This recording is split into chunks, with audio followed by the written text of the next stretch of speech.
Hello and welcome to Fresh-Faced One-Shots. My name is Joey. And I'm Jacob. And today we are back with the Uncanny X-Men by Gail Simone. This is the second part of our crossover event with X-Men by Jim McKay. This is Raid on Greymalkin Part 2. Or Uncanny X-Men issue number 7, which it is a part 2. We do move the story forward. Like the tiniest bit. Tiniest bit. Tiniest bit. Okay. Look, it was a good issue. It's Gail Simone writing X-Men is just guaranteed to be a good time, no matter what. I think we both have some issues with how this second part played out. Yeah. I will defend it a little bit. I think it's good. Like, it's still a good issue. I think it is. I think I do kind of like Simone covering her bases on, like, I want someone to be able to pick this up. Yeah. Oh, yeah. If they're not following Jed McKay's X-Men. I saw her even saying on Blue Sky. She was like, yeah, like you can still read the issue completely unrelated to the first X-Men issue. But like, I don't know. If I'm just reading the same issue again, like I do kind of feel like my time is being wasted just a little bit. You know. I can understand the conflict. I do still think. I think the recap shifting perspective to specifically squarely focus on Rogue and her team's side of the story. I think that makes it much more forgivable.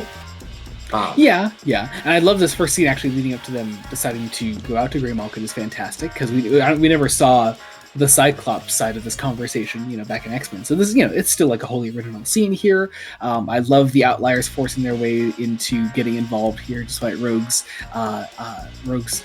protests. And God, I love that full page that Marquez draws of them traveling with the eye. Yeah, with the eye. I'm curious to see how this eye plot point is going to develop in this run because feel like there's going to be some shit with Gambit.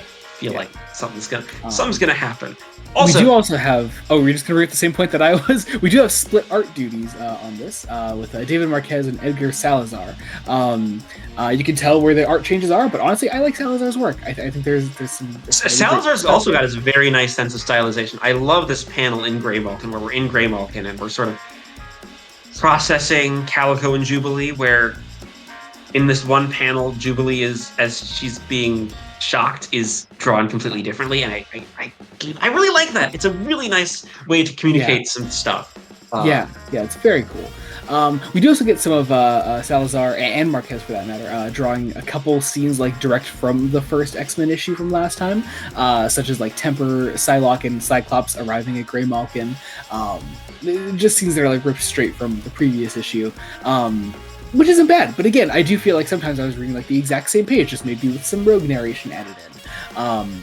But we do get some important added context, such as like Calico actually being let go because of her parents, and being given the chance to walk away, and still choosing to return. And Ember as a flaming horse, which is, again, fascinating choice. Always cool. I also really like Death Dream's running commentary of this. Like, he's again, it's part of it's because we're doing a Interbook X crossover, kind of maybe a little too early. I want more of these characters. You gave me more last issue, Gail Simone, but I still want more because they're great, and I'm falling in love with them. We'll get more. This event is very obviously editorial based. It is editorial based, and it is the good news. It's quick. It is a month. It is going to be done. It's not next week. It's finishing actually in January, or early January. I believe I thought it was done at Christmas. No. We're skipping next week, and then the next X-Men issue comes out on Christmas. So. Oh, okay. Well. Yep. Which means the last Uncanny issue of it comes out on the 1st of January. So there's that.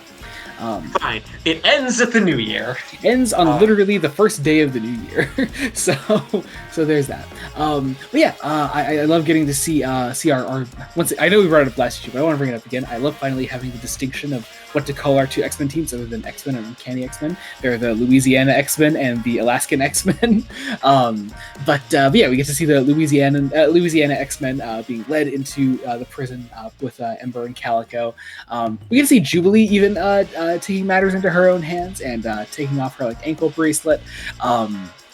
We get to see, again, the same scene printed again, just by a different artist, of Blob attacking Cyclops and Rogue coming in. And it starts to extend itself a little bit, where we... Yeah, this is like over halfway through the issue, though, at this point, that we're finally continuing the story where it left off last time. I expected to see more of where the Uncanny X-Men came from, but also I feel like there was just a little bit too much of seeing what the Alaskan X-Men were doing. See, I disagree. I don't think it's nearly as bad of a problem as you think, as you is, but I don't know, to each their own. Yeah. Interesting. Usually I'm the one with problems that you don't have. To flip it. Maybe, I don't know. There's no point to be made here. Anyway, so our two X-Men teams face off. And Wolverine tells Ransom to, just, be ready, for something to go wrong, something to go south. And he tells him specifically, not unless he reaches for his temple, then it's go. And Cyclops does reach for his temple, just only to talk to someone, not to attack them. And Ransom takes this as an opportunity to attack Cyclops. And so, through the biggest misunderstanding possible, a fight breaks out between our two X-Men teams, which leads to some great action. I love getting to see these characters fight. It's always super fun. Temper fights Wolverine, which is awesome. You get. I will say it's also it's very for the outliers. It's a very new team coming together, not quite clicking. Which is great stage of development for them. Also, we get this great reunion with Calico and everyone. Lovely. We get Jubilee breaking out. Beast finally gets back into action here. We get to see Magic versus Death Dream, which is super fucking cool. I do wish some of these like smaller like one-on-one fights within the larger fight had like a bit more time to shine. Most of them are just like one or two panels. We're building up to an all-out fight next time, because we then discover, after some fighting, a cell for a mutant that they don't want them to. The people at Grey Malkin don't want to escape. Mm-hmm.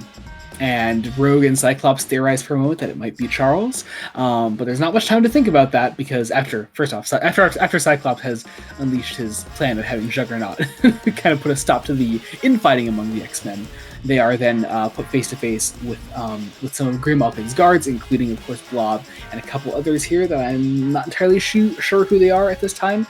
As I always mentioned in my X-Men solos, if anyone can help us with who these characters are at the very end here, that would be awesome. So let us know.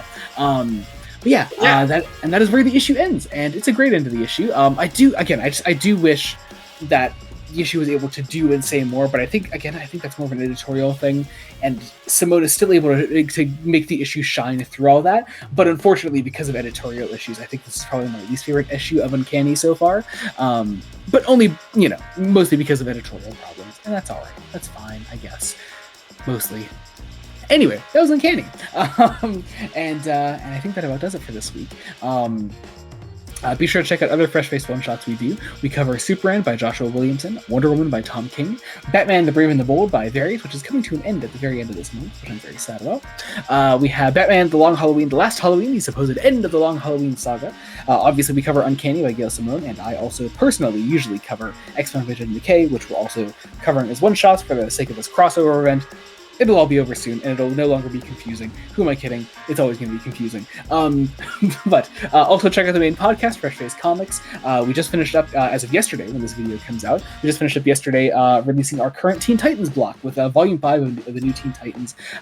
Next up, we have some Suicide Squad coming up, so be on the lookout for all that. Also, our link trees will be in the description below. You can follow us if you want to follow us. Subscribe to the channel, Blink Studios. Any and all support is the absolute world to us. And I think that about does it. So thank you all so much for watching. Until next time, this has been Joey Morgan. And Jacob Licklider. Goodbye. Goodbye.